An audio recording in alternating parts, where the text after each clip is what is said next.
I am Dave Henning, executive coach with the John Maxwell team. And today my guest is Steve Hopper from Steve Hopper International. And Steve is a motivational speaker, a best-selling author, and a peak performance influencer. I love that. So, Steve, share with us, first of all, welcome, by the way. Hey, Dave, thanks. I'm humbled and honored to be able to be interviewed here on your show, man. This is amazing. Thanks for having me. So how in the world did you get into professional speaking? Tell me about that. Oh, my goodness. What a question, right? Well, I guess I should take everybody back a little bit. Becoming a professional speaker, full-time motivational speaker, wasn't really a choice of mine. It wasn't a childhood dream. It was something that the pathway was laid out, I guess you could say, that led me to this place that I'm at. And it's a pretty long story, but obviously I'm going to give you a Reader's Digest version here today. But, I grew up with the dream of wanting to be a football player. I started playing football at a very young age, and that's what I wanted to do with my life. And when I got into high school, the opportunities were there for the taking, and I had the opportunity to go to the next level. But, my senior year in high school, I would make a split-second decision one night that would literally change the course of my life forever. It was a Friday night high school keg party. Got invited by some friends to go down to this party in the South Tampa area here in Tampa Bay. And at this party, it was a typical high school keg party, hundreds of teenagers, bonfire, keg of beer, doing what we had no business doing at 16 and 17 years old. And while we're at this party, one of my friends got into an argument with another teenager from a rival high school. Big fight ensues. I engage in the fight. When the smoke clears, 3 days later, sheriff's department's at my parents' house with a warrant for my arrest. One of the teens that I had hit during the altercation had slipped into a coma. And David, at that moment, everything in my life changed. It was almost like the clock stopped ticking in my life and my future became very uncertain. My dad turned me into the jail. This is, again, my senior year in high school. They revoked my bond because they didn't know if this young man was going to live or die. They didn't know if they were going to charge me with murder or attempted murder. So I literally, in my senior year in high school, sat in the county jail for 90 days waiting to find out if this young man was going to live or die. And after 90 days, called home one night. My mom answered the phone and said that he had come out of the coma. And it was the best news I'd ever heard in my life. But, when I speak at the high schools and middle schools, I always try to impart on our youth that when you make bad decisions in life, there are almost always bad consequences that come along with those choices. And for me, those consequences were going to be great. Again, making a long story short for you here today, for that one split-second decision, that one choice, that one lapse in judgment, they sentenced me to 10 years in Florida State Prison at 17 years old. So, nothing in life had prepared me for the world that I was entering into. I got sent to one of the worst prisons in Florida at the time, gang violence daily, to riots weekly.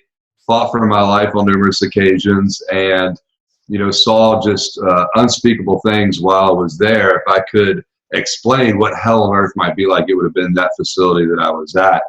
It was about a year into my incarceration, and it was lights out time, and that door slammed shut on that prison cell, and there I was in the pitch darkness, by myself. And in that moment, it was, every emotion, that particular night, every emotion you could imagine just consumed me. Hopelessness, helplessness, remorse, fear, regret, you name it.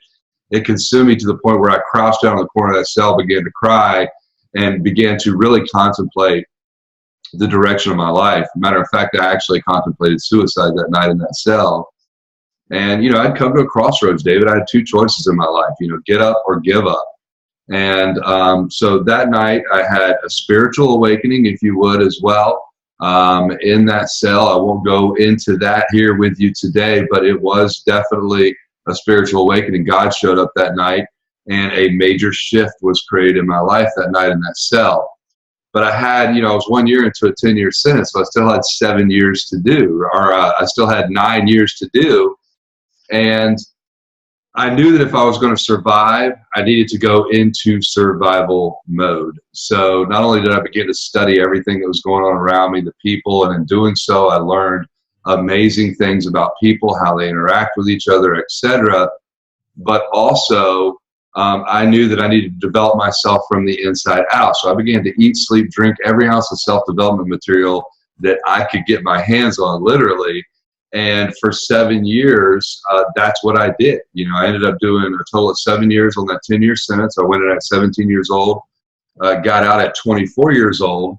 And, I had no idea what I would use all that material for one day. I was just trying to better myself. I had no idea that at this point in my life, I'd be an international speaker, traveling, speaking to, millions of people, inspiring people, etc. I just knew I needed to develop from the inside out.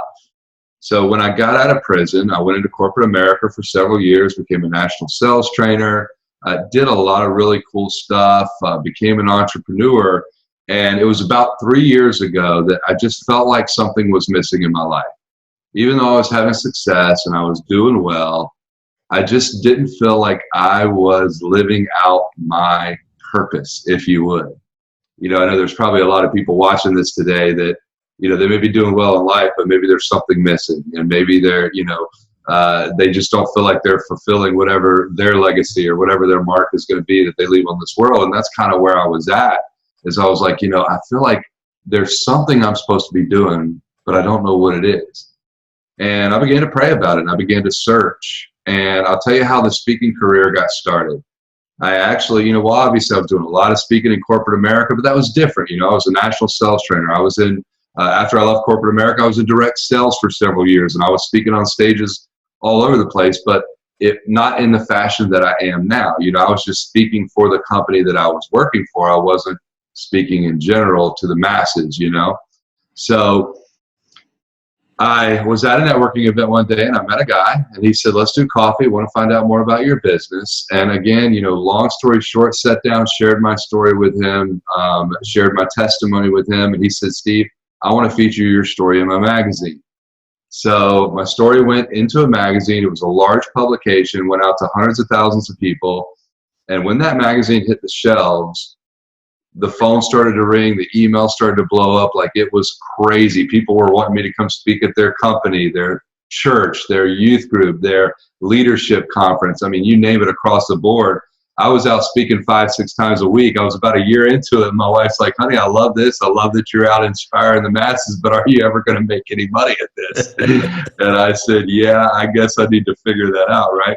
So I began to really dig into the professional speaking industry because, you see, I had been praying prior to that meeting with that gentleman that wanted to put my story in that magazine. I've been saying, God, reveal to me what it is. What is it that you want me to do? What am I supposed to be doing? What is my purpose? And it all just really began to unfold right then and there extremely quickly. And I was almost thrusted into this professional speaking industry. And it wasn't something I was searching for. It wasn't something I was planning for. It was just, honestly, it was divine intervention as far as I'm concerned. This is what you're going to do. You're going to go out. I've gifted you with this ability to inspire people, and you're going to use it on a very large scale. So has it been an easy road? Absolutely not. But if it was easy, everybody'd be doing it, right? Right. So, I've just been digging in the trenches here for the past 3 or 4 years and really studying my industry, getting my name out there, and just speaking every opportunity that I can, and just doing what I do, man, inspiring people.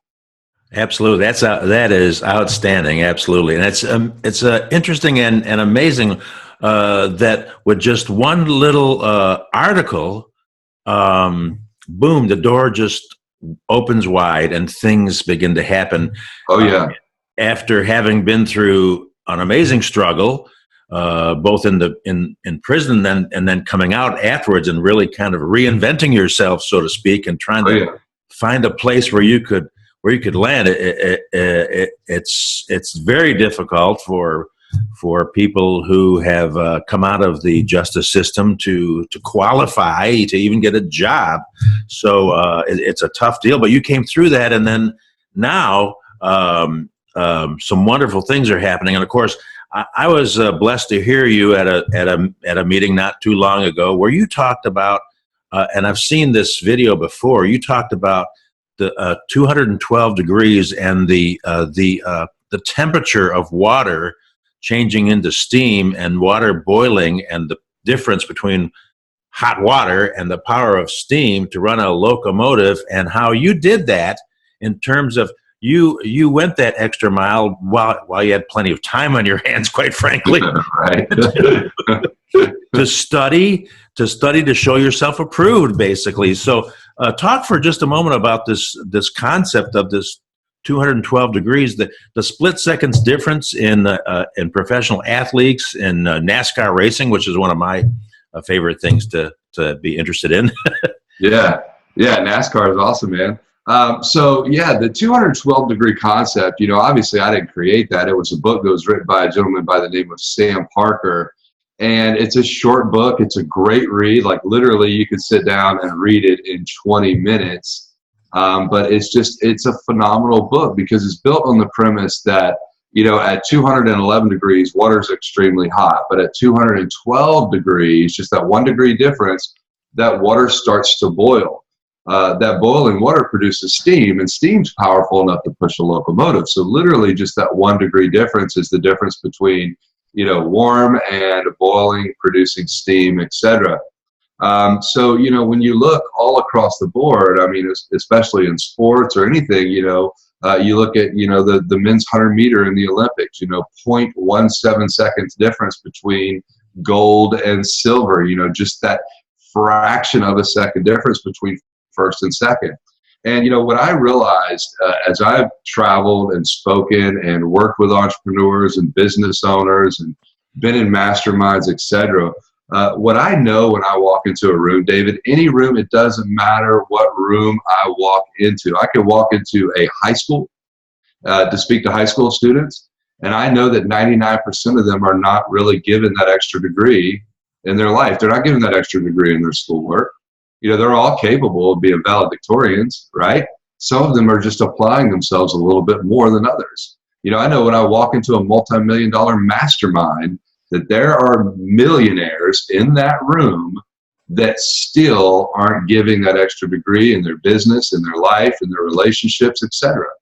I know that when I walk into a church and speak, that there are Christians that are not giving that extra degree in their faith, in their spirituality, in their relationship.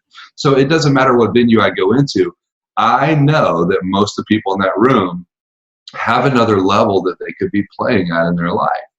So it's very powerful when you can inspire people to just get that extra degree out of themselves, just to push that little bit harder, to do that next thing that most people aren't willing to do. Then, it was Tony Robbins that said, you're not going to experience true joy in your life until you step up your game. In other words, until you start really performing at the level that you're capable of performing at, you're not going to experience true joy, because deep down inside, we all know I'm not giving this my best.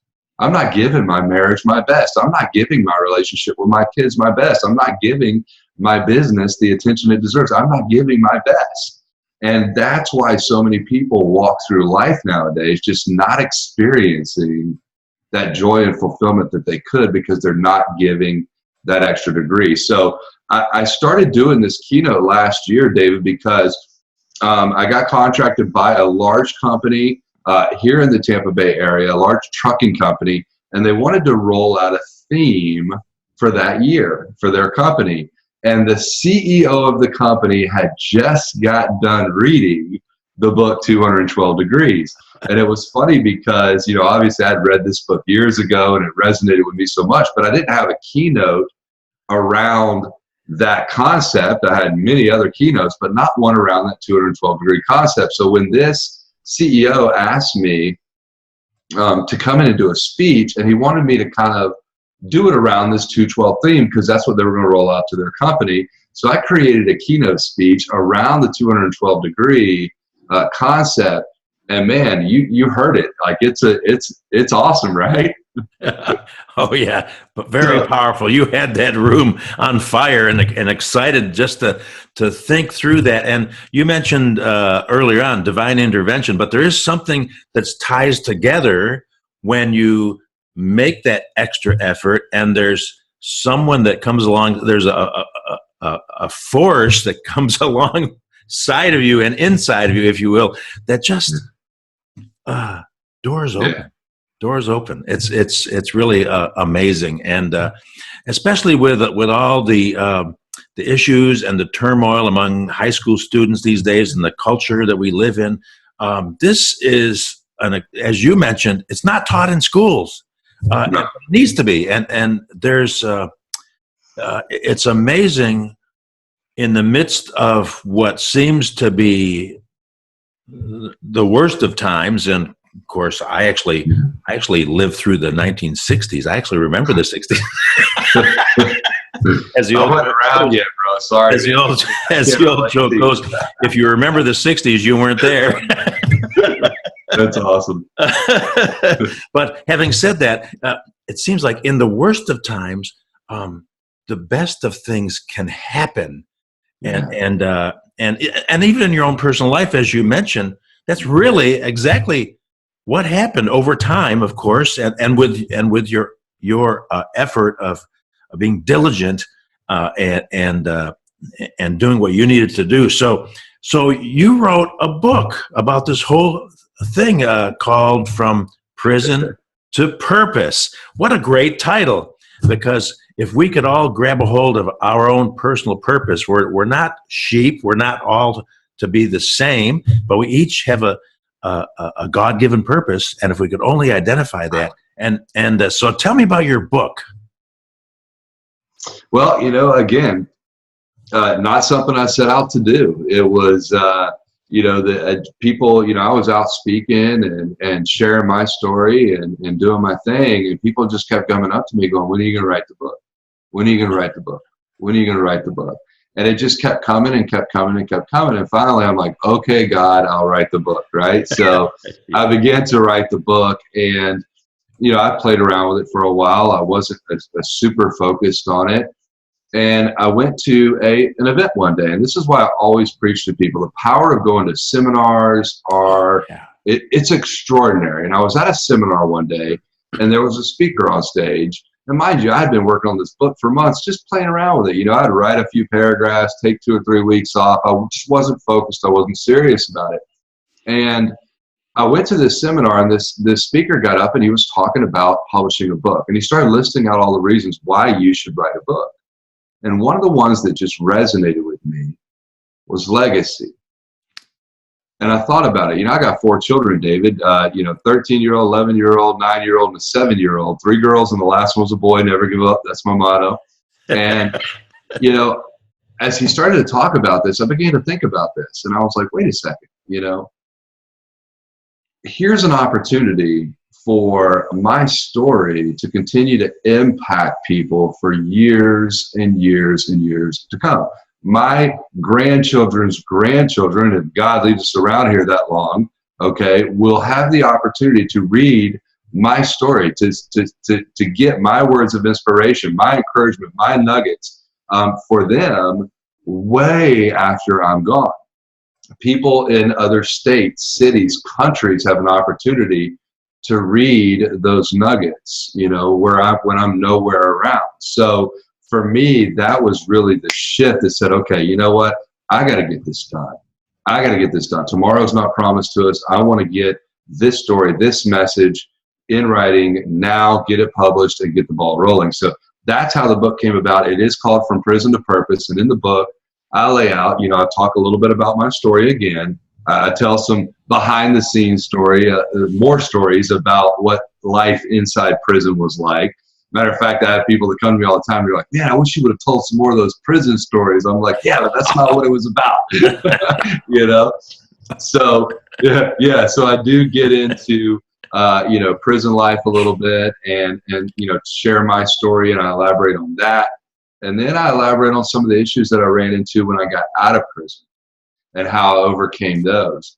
And basically what I do in that book is I lay out the blueprint that God laid out for me in my life to help me come to realize what my purpose was, where my gifts and talents were going to play into me going and fulfilling whatever my purpose was on this earth. And in doing that, I came to realize what my purpose was. And it was a very fulfilling, freeing process. So I lay out that entire blueprint in the book. So for anybody that's not sure what direction they should be headed in, what their purpose is on this earth, what their mark is going to be, what their legacy is going to be, what they're going to live behind, or what they're supposed to be doing, then this is a book that could help them find the answer. Matter of fact, the tagline or the subtitle on the book is A Journey to Answering Life's Greatest Question. So I encourage everybody to get a book. The testimonies have flown in like crazy. This book is being distributed amongst prisons all over the world, jailhouses, churches. I mean, it's just been, I get phone calls and texts and emails all the time from people just on the other side of the world reading this book saying, man, this book changed my life. So it's just, again, divine intervention, man. So now I'm hooked. I'm working on book number 2 and book number 3 simultaneously right now. And then I've got a whiteboard laid out. I'm just going to keep writing books until I take my last breath, man, because it's a very cool thing. That is very powerful. And I'm with you. I learned a long time ago about the power of investing in myself. And I'm sure that in your speaking, you encourage people to invest in themselves. And you got some really cool tools and products, so to speak, ability to influence. I want to interject here for one more second, David. We're in a society right now where, everything is very fast. It's microwavable. We can get all of our information very quickly right in front of us. But I can tell you right now, nothing beats sitting down, having some quiet time, clearing your schedule, and actually cracking open a book and Reading it. This is the book that I'm reading right now, Expert Secrets by Russell Brunson. Leaders are readers and readers are leaders, and we're in a place right now where so many people they're just going 90 miles a minute in their life. But there is a power in sitting down, cracking open a book, reading the pages, and just falling deeply into whatever information it is that you're absorbing. Sometimes when we go so quick and we're trying to watch a quick video, or we're trying to do this, or we're trying to get a nugget here, or we want to listen to an audio book, but we're not really paying attention because we're looking at what's going on out the window, retaining the information. So I just want to throw that in there, man, because I see so many people that are like, oh, I don't read. What? You don't read? Well, how are you ever going to get to the next level? Right. Yeah, absolutely. Yeah, thank you for interjecting that. I've always said leaders are readers, and even if you don't plan on being a leader, read anyway. That's right. But you're absolutely right. The e-readers have become popular, but I was just talking to a gentleman earlier this week who said that he also, something about the physical book, that you can touch it, you can feel it, you can slow down, meditate, think about it, write in it, write in the margins, as I like to do. Oh, yeah. In my favorite book of all time, I like to write in the margins. It's an old book, by the way. I started a library here at my house probably a little over a year ago, and I've just been collecting books and adding them to the library. And what I do is, and I'll tell you why I do this, because I don't know if you know who Tony Dungy is. Yes, of course. Yeah. Okay. He's a friend of my buddy Joe Gibbs. Yeah. So most people know who Tony Dungy is. He was the Super Bowl coach for the Colts, and he lives here in Tampa. And he goes to my church. Well, I had a lady that came to me not long ago and told me that she had read my book, and I was like, fantastic. She's like, yeah. She's like, I was going through Tony Dungy's library, and your book was in his library. And I said, really? How about that? That's pretty cool, right? And she said, yeah. She said, when Tony does Bible studies at his house, and when people are at his house for Bible studies, he tells them, listen, you can take any book out of the library that you want and read it, just make sure you bring it back to me. And she said, and I was going through his library, and I came across your book, and the title of it just grabbed my attention. And she goes, I'm glad it did, because it was an amazing book. So she told me that story, which was kind of cool testimonial, but I started thinking about it, because I do a lot of masterminds here at my house. And so now what I did, I started, after that happened, I said, you know what, I'm building a big library at the house. So I've got a library going here at the house, and I've got hundreds of books. And now when people come over for a mastermind, I tell them, hey, listen, you guys can have any book you want. Go read it. Just make sure you bring it back to me. So I'm doing the Tony Dungy approach. And it's pretty cool, too, because people have been taking books and reading them. And yeah, so it's pretty awesome. That is so funny because you can see my little bookshelf behind me, and I actually gave away a bunch of books because my wife said we can't haul them around anymore. Yeah, all these books around. But but a friend of mine who just graduated from Stanford a couple years ago, he was over. He says, "Have you actually read those books, or are those just for looks?" I says actually, yes, I've read almost all of them from cover to cover. Well, it's funny because, I do a lot of networking. I do a lot of traveling. And anytime somebody, has a book, they always want to come give me their book, right? And I do the same thing. So I'm like, sure. Oh, yeah, absolutely. Give me that book, and it goes right in the library. And if I get an opportunity to read it, I'm going to get to it, Yeah. But yeah, that's pretty awesome. That is a great idea. And quite frankly, I kind of did what you did, where I'd been piddling around writing this book about the power of encouragement for like a dozen years, maybe or a little bit less. Finally, I invested in an intensive 3-day weekend down in San Diego with a friend of mine named Mike. And all of a sudden, I came out of that, and within 6 months, I had gotten the book published. You were fired up, man, weren't you? Yeah, I was telling you, those events are powerful, man. They will light a fire under your butt, man, and get you off the bench and get you in the game for sure. Yeah. Yeah, so, and the relationships at events, it above and beyond the speakers, which are almost always fantastic, but just getting to know other people and the relationships and sharing stuff and how things work in our lives. So networking opportunities, man, they're big ones. Yeah, that's really cool. So what would you say is one of the most powerful tools that you use to expand your brand, Steve? Well, it's funny. You just brought it up, networking. I'm old school, man. I've always been a knee-to-knee, belly-to-belly kind of guy when it comes to developing relationships. And obviously, I utilize social media and technology. You have to, right? You've got to be on Facebook. You got to be on Instagram, and you got to be on LinkedIn. You got to be using the platforms. You got to be using the technology. Video obviously is huge. It's a great way to get your message out to the masses now.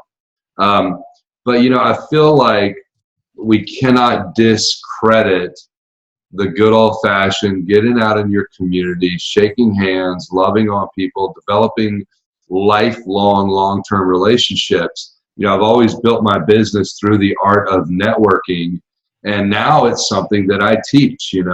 I've become what I consider, a master networker. I understand networking. I know how to go to events. I know how to find the right people at that event and shake the right hands and develop those relationships. I know how to progress those relationships to the next level to where they become mutually beneficial for both me and the person that I'm networking with as well. And so when you say tools, I think that my handshake is still the most powerful tool that I have available to me. My handshake and my smile and my sincerity in wanting to help people that I meet, complete strangers, help them go to the next level, whatever that level might be. So networking, number one tool for me, it always will be. Yes, I'm doing all this stuff on the internet. Yes, I'm doing all the other marketing stuff because you have to, or you get left behind. But for me, still, number one tool, getting out in the community, making a name for myself, shaking hands with people, and networking. As we like to say, us politicians, shaking hands and kissing babies. So yeah, absolutely. And, it's funny that you brought up the politicians because I brought this up the other day when I was doing a mastermind session. If you look, this is a perfect example. If you look at the last election that we had, okay?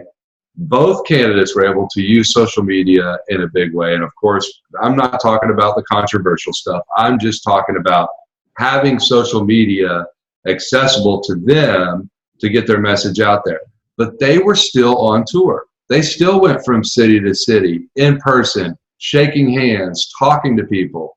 Why? Because that is still really, really important. I believe that we're at a place in our society right now. We're in a dangerous time where we have gotten very good at connecting without connecting.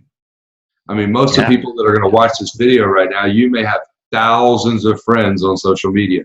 You may have hundreds of thousands of people that are following you, but how connected really are you to those individuals? Right. Are those individuals going to show up at your funeral if you pass away tomorrow? Like, you know, who's going to be at your celebration of life when you take your last breath? You know, we've gotten real good at connecting without connecting with people. And I think that anybody and everybody that's watching this, you need to keep at the forefront of your mind that you still, no matter how engaged you are in social media marketing or internet marketing or whatever, you still need to go out and market your business by loving on people in your community. Yeah, exactly. That is you hit on a powerful point right there, because here's the problem right here. We got our face stuck in our phone. We have friends where we're busy. I had a guy walking on a sidewalk the other day because he didn't even notice I was there. He had his face in his phone. Yeah. But it's crazy, man. I don't know if you guys can hear it, but mine's been buzzing the whole time we've been on. Like, I'm fighting myself right now not to look at it. You know? No, yeah. Oh no, I understand completely. Yeah. So, of course, the old joke is that the statistics show that 7 people will show up at your funeral unless it's raining, and then it's less. Yeah, that's so funny. But legacy. Speaking of legacy, you're leaving a legacy right now, even as we speak, and I know that you won't take any credit for it because you know the source of your power in your life. But the fact is, we all leave a legacy. The question is it positive or is it negative? And that's the choice that we've all got to make. And you've made obviously the right choice. So how can people get a hold of your book, by the way, before we get too far along here? Well, they can go directly to my website, stevehopperinternational.com. They can also go to stevehopperspeaks.com. And, I've got, there in the products tab on my website is, some of the products that I've got, the book. I've got some audio CDs there as well, and some other cool stuff. And, of course, we're working on some cool stuff now. I just finished up the $100,000 handshake online course, which is a 6-week online course, total of over 30 videos, 10 to 15 minute videos each day for 6 weeks, teaching every aspect you can think of when it comes to how to go out and network your business properly. So we're super excited about that. So there's some information on the website there about the $100,000 handshake online course as well. So yeah, man, a lot of cool stuff. But go to the website, stevehopperinternational.com. Excellent. Thank you. So what is the future for Steve Hopper? Well, that's a great question. And, I have people ask me this all the time. And, they say, Steve, where do you see yourself in 10 years? And I always chuckle at that question because I didn't see myself here 10 years ago. Yeah. Right? I had a totally different plan, right? So God has put me where he wanted me to be, and I believe that 10 years from now, I will be where God wants me to be. So what does that look like? I have no idea. But I will tell you this, that as far as a planning, I'm not sitting around waiting for God to say, okay, here. He does that on his own. Anyways, I'm still moving forward, and he'll guide me through that path along the way. I'll make mistakes. He'll say, no, not over there, over here, stay focused, all that good stuff, because I know how it works. But, my goal, my dream is to become one of the top speakers in the world. And I believe that God's gifted me with that ability. I've had numerous people, more than numerous actually, come up to me and say, Steve, like, you're the best I've ever heard. Like, you've got the potential to be that guy. And that's a desire in my heart. I want to inspire as many people as I can inspire before I leave this world. And so my mission right now is to just get myself out there. It's to let everybody know who Steve Hopper is. Let everybody know that I'm here. Give me a shot to come into your company, your leadership convention, give me that opportunity to come in and light those people up and just show you what I'm made of. And as I continue to do that, I continue to progress in that direction, I believe 10 years from now, I will be one of the top speakers out there. So that's what I believe the future holds. Now, again, like I said, God could have a completely different plan, but that's what I'm working diligently for. That's what I'm running to the sink to brush my teeth every morning for, because that's the kind of legacy that I want to leave behind. So. And the point you made is that you're not exactly sitting on your hands waiting for a lightning bolt from heaven or anything like that. No, You're working on, you're inspired, and the new ideas come, the new goals and the new plans, and you're working on a couple of books right now, and you've got a lot of things lined up in terms of speaking. But we want to help our listeners and help you, because I work a lot with local businesses here in the Silicon Valley. We've got the mega corporations and all the big buck types of things going on are surrounded here by, you name it, Apple and Google and Facebook right down the street. But there's hundreds and hundreds of local small business owners, family-owned businesses, who they need the kind of things that you teach and share and the principles that you have. So we want to invite everybody who listens to our broadcast today to connect with Steve Hopper and get to know him, and the relationship thing, that missing connection that you talked about with the $100,000 handshake. Just that course alone's got to be worth $1 million when you think about it, for someone to go through that course and get the principles it's really getting back to the basics. When you think about it, going back. Yeah, absolutely.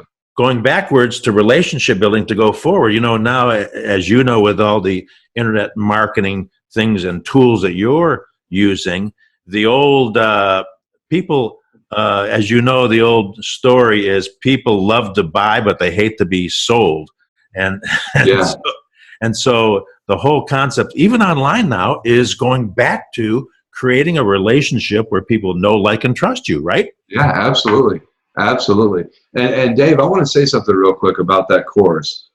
We actually have that course right now. It's completed, it's done, it's there, it's ready. But we have it in a pilot phase right now. And last week, I released the course to, I did an early access release to just a very small group of people. We have not released it to the masses yet. So we released it to a very small group of people. We discounted it hugely for them, because we want them to go through the course. We want them to give their feedback and all that. So here's what I'm going to do today, because they're not going to access the course if they go to Steve Hopper International, because, again, we have it in a pilot phase right now where we've only released it to a select group of people. So if anybody watches this and they want to take advantage of that early access to the $100,000 handshake online course, have them email me at steve@stevehopperinternational.com. Again, that's steve@stevehopperinternational.com. If you would like to have that early access to the $100,000 handshake at that very big discounted price, send me an email. And because you guys are watching Dave's show here today, I'll make that happen for you. I'll get with my people and we'll make that happen. So I just want to throw that out there right now and let everybody know, because it is a game-changing course.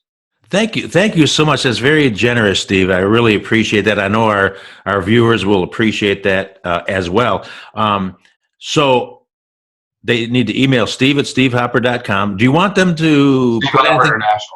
SteveHopperInternational.com. Steve@steve.international. Yeah, do you want to know that SteveHopper.com is going to some guy in Jacksonville? He has it forwarded to his LinkedIn page and he wouldn't sell it to me. Can you believe that, man? Like, seriously. There's a guy named DavidHenning.com who's a bass player in a band in Phoenix, so I couldn't get that. Oh, no, I have. What do I have? I have DavidHenning.com. He's got DaveHenning.com. So don't go there. Listen to some music. So let me ask you this. Yes. I'll email you at the correct email address, and I'll be giving that out as well as we distribute this program today. Do you want them to put something maybe in the subject line to identify that they saw you here? so that you can identify? Oh yeah, absolutely. David Henning show, 100K online course. So Something like that. yeah, and Great. I'll let my assistant know that we should be getting some crazy looking emails coming in that have something to do with your show and the $100,000. We'll figure it out. Don't worry, we'll make it happen. Okay, cool. You can just send an email that says, "Hey, I want the course," and we'll hook it up. So very cool, very awesome. Well, it has been a joy and a pleasure to have this conversation with you today, Steve. So let me ask you this. Yes. As we kind of wrap things up today, what is the best piece of advice you could give listeners today? Best piece of advice I would give is to never stop searching for what it is that you have been put here to do. I believe that we all have a purpose. I believe we've all been gifted with certain abilities and talents and gifts. And I don't believe that we were given all of those things to not do anything with them. So no matter what your current situation is right now, no matter what level of success you are at, you could be thriving right now and you could be struggling right now. It doesn't really matter. There is another level. There is another a thing that you could be doing in your business and life to really get that true joy and fulfillment. And my advice to you would be, take those dreams that you had at one point in your life that you stuck up on the shelf, that have collected dust, take them off, wipe that dust off of them, take a hardcore look at them again, and say, is this really still what I want? If it is, then spend every waking moment going after it and making it happen. Don't stop searching for your purpose. Search for it wholeheartedly. Ask God for guidance in doing that. And I promise you, you will start to see amazing things happen in your life that could turn everything around for you, or just take you to that next level that you've been looking to go to. My guest today has been Steve Hopper with SteveHopperInternational.com. And Steve, what a pleasure. Thank you so much for your time and investing in our viewers and in the world. And I pray that will return to you 100-fold yourself as you I'm sure it will. Keep on going. So great to be with you. I'm Dave Henning, executive coach with the John Maxwell team. Thanks for being with us. We'll see you on next time on our next podcast. So have a great day. Thanks, everyone. Bye-bye.